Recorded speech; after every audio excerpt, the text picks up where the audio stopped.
আজকে আমি জীবন বিজ্ঞানের প্রশ্নবিচিত্রার 217-18 পেজ সমাধান করব। চলো শুরু করা যাক।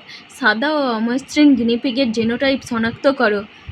Small B capital R, small B capital R, small আর।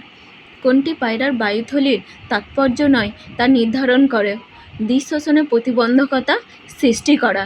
গেমুল গঠনের মাধ্যমে বংশবিস্তার করে স্বাদু জলের স্পঞ্জ।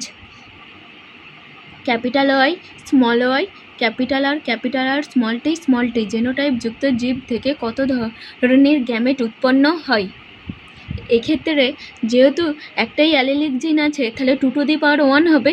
2^1 মানে 2, তার মানে উত্তরটা হবে গয়ের উত্তর 2।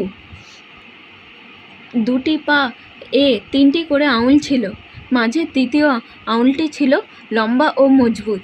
ঘোড়ার বিবর্তনের প্রদত্ত বৈশিষ্ট্যটি দেখে জীবাশ্মটি শনাক্ত করো। মেরিচিপ্পাস।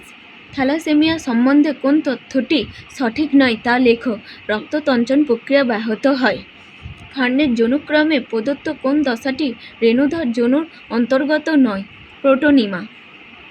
প্রদত্ত কোনটি শারীরবৃত্তীয় অভিযোজন?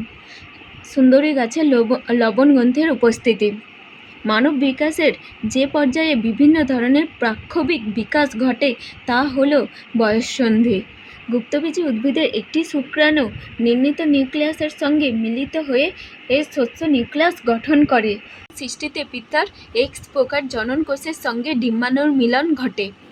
স্বপরাগযোগে বাধা দিতে ইমাস্কুলেশন করা হয়। সত্য। একটি জীবন্ত জীবাশ্মের উদাহরণ হলো আর্কিওপটেরিক্স। মিথ্যা। আর্কিওপটেরিক্স লিভিং ফসিলস নয়, ট্রানজিশন ফসিলস। স্ট্যামিনোড নিষ্ক্রিয় অঙ্গ। Hydrops fetalis thalassaemia. প্লাজমোডিয়াম বহুবিভাজন। অসম্পূর্ণ প্রকটতা দেখা যায় এমন একটি উদ্ভিদের নাম হলো সন্ধ্যামালতী। বিসদৃশ্য শব্দটি বেছে লেখো। মানুষের হাত, তিমির প্যাডেল, ঘোড়ার অগ্রপথ, পতঙ্গের ডানা। আর এটা সমস্তের অঙ্গের ভিত্তিতে এইটাকে করেছে।